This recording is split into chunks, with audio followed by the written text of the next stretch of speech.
Not bad, तुम्हारी खबरें देखी मैंने। सबसे अच्छी बात यह है कि तुम्हारी रिपोर्टिंग जो है वो मेन स्ट्रीम मीडिया डिस्कस करता है। बस ये अल्लाह का करम है मैडम, आप हुक्म करें।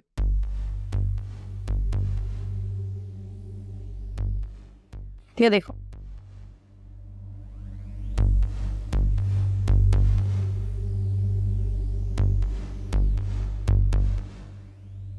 नहीं मैडम, ये तो वो कश्माला नहीं जो एकदम शोबिस में आई और छा गई और फिर एकदम गायब हो गई।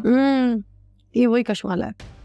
लेकिन इसका इस केस से क्या ताल्लुक? इसका नहीं, लेकिन इसके भाई का जरूर है।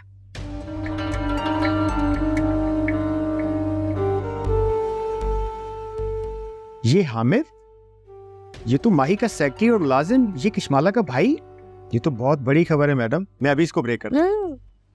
तुम खबर ब्रेक करोगे, मगर ये नहीं वो जो मैं तुम्हें कहूंगी, समझ में आ रही है? और जो मैं खबर देने को कहूंगी वो सबसे बड़ी खबर होगी।